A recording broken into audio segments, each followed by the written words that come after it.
Two Chinese nationals have been charged over potential agro-terrorism. They were trying to smuggle in some kind of fungus that can destroy our grain crops. It's not the first time we've got a story like this. Several years ago, in fact, numerous times, Chinese nationals were trying to smuggle in viruses or smuggle out our medical research, including cancer cells. Now, I had a conversation recently with a lib who told me that Russia is our greatest adversary. Now, I think Russia is certainly an adversary of these United States. We're not friends. Maybe we could be. I don't know, but we're not. However, the stories that we get typically are not Russians smuggling things out of this country. We have allowed Chinese security threats loyal to the Communist Party. I'm not even talking about just like a regular Chinese person. These are people known to be loyal to the Chinese Communist Party. They're allowed in this country. And over the past 30 years, we've given away our manufacturing base and been ripped to shreds by these unfair practices that China, largely the Chinese Communist Party, has engaged in. Donald Trump is calling it out. Now we have the story from ABC News. Two Chinese nationals charged with smuggling potential agro-terrorism fungus into the U.S., says the DOJ. Two Chinese nationals have been charged with allegedly smuggling into the U.S. a fungus called Fusarium Graminearum, which scientific literature classified as a potential agro-terror weapon, the DOJ said Tuesday. It's crazy. I don't even know what this is. A petri dish? Is that what that is? Yongqing Zhan, 33, and Zunyong Liu, 34, citizens of the People's Republic of China, were allegedly receiving Chinese government funding for their research, some of it at the University of Michigan. The complaint also alleges that Zhan's electronics contain information describing her membership in and loyalty to the Chinese Communist Party, a DOJ press release said. It's also known, my friends, that there are individuals in the United States working for our university system that secretly receive money from China to smuggle out our research to them illegally, illicitly. It's creepy stuff. Quote, it is further alleged that Zhan's boyfriend Liu works at a Chinese university where he conducts research on the same pathogen, and that he first lied but then admitted to smuggling Fusarium Graminearum into America through the Detroit Metropolitan Airport so that he could conduct research on it at the laboratory at the University of Michigan, where his girlfriend Jian worked, according to the press release. I'm going to go and say I don't believe it. I don't believe this is simply a case of some dude being like, we just wanted to do research.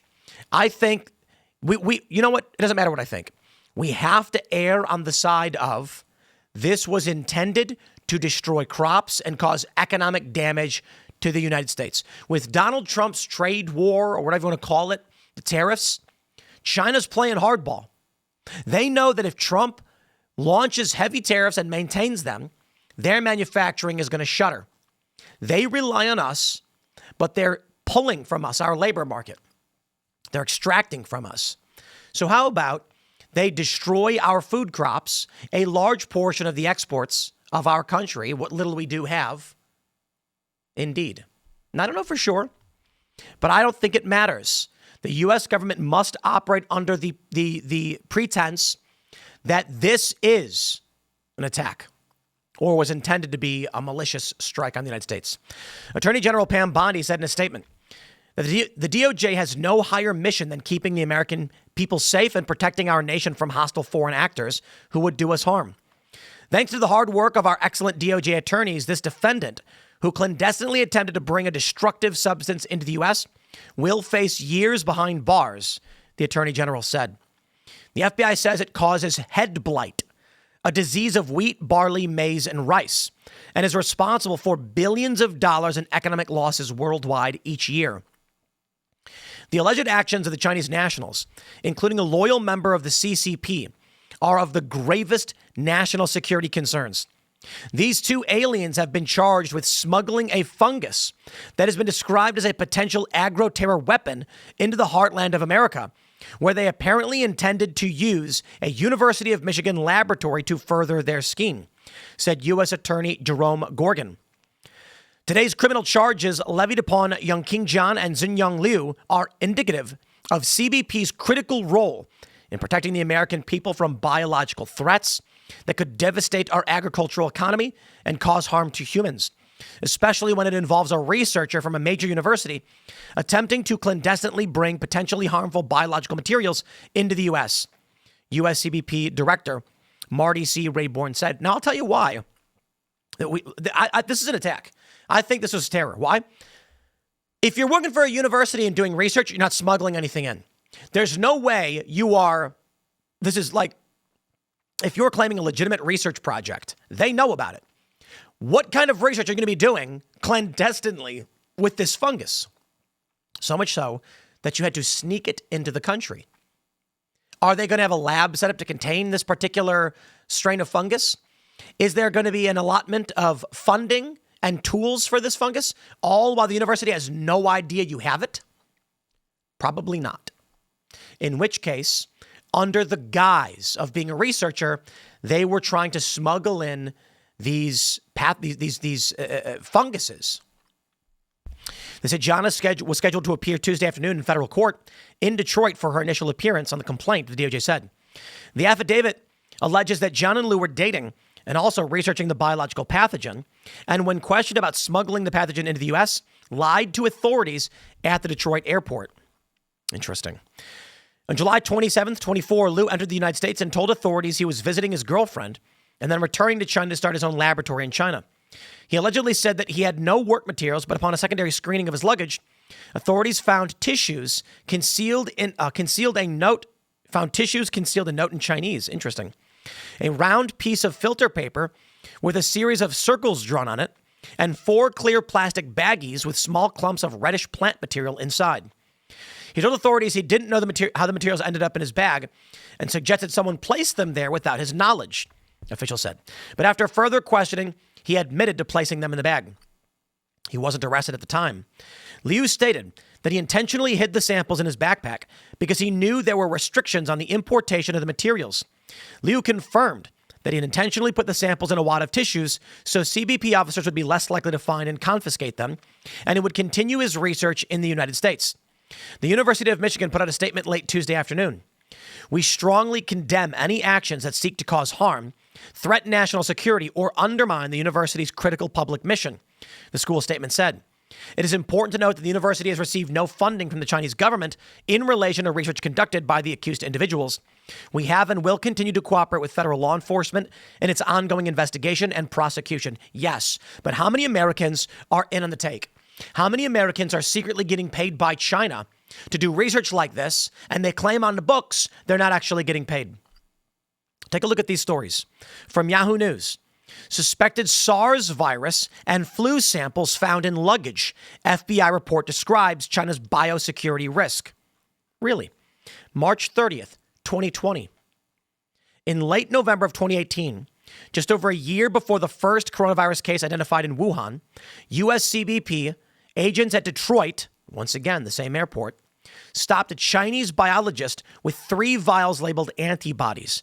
They were smuggling viruses, MERS, Middle East Respiratory Syndrome, and SARS. And they got caught.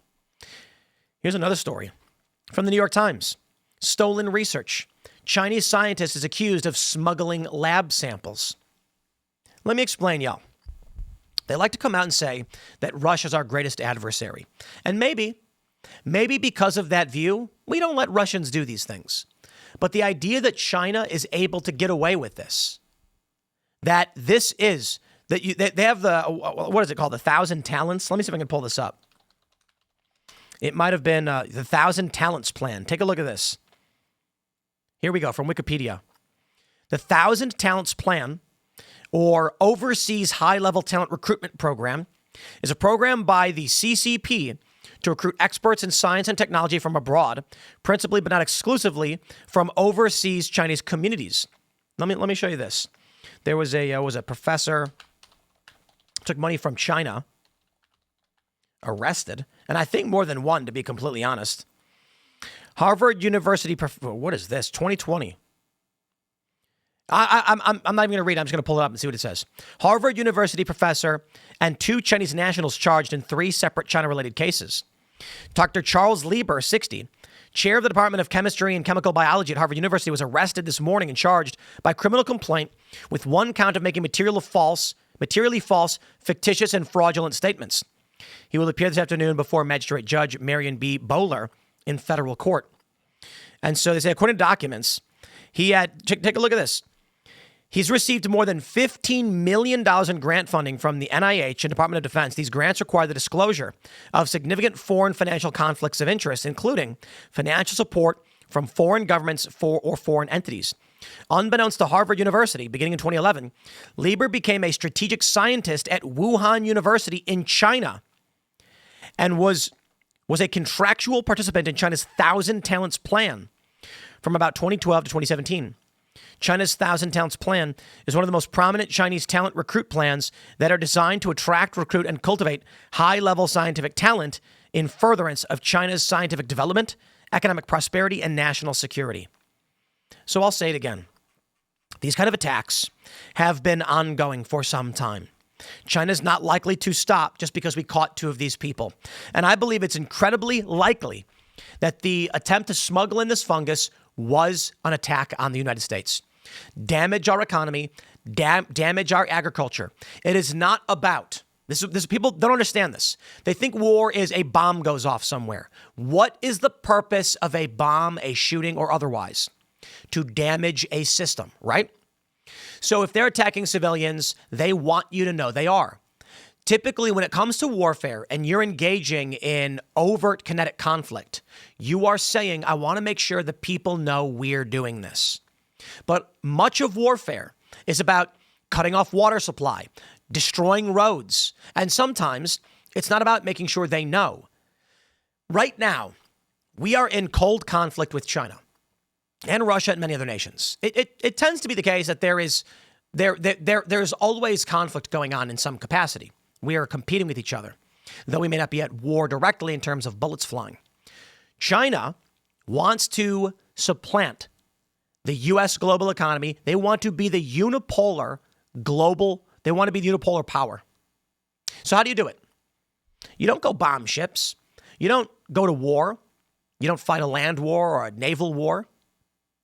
China is likely trying to stagnate and damage our economy, limiting our growth and ability to maintain a system of governance. Then we collapse and they take over. So you can do that in many ways. Psychological manipulation, like TikTok, for instance, spam blasting people with videos to make them go insane. People then hyper-focus on the only thing they see. It's exactly what we saw with BLM and Facebook.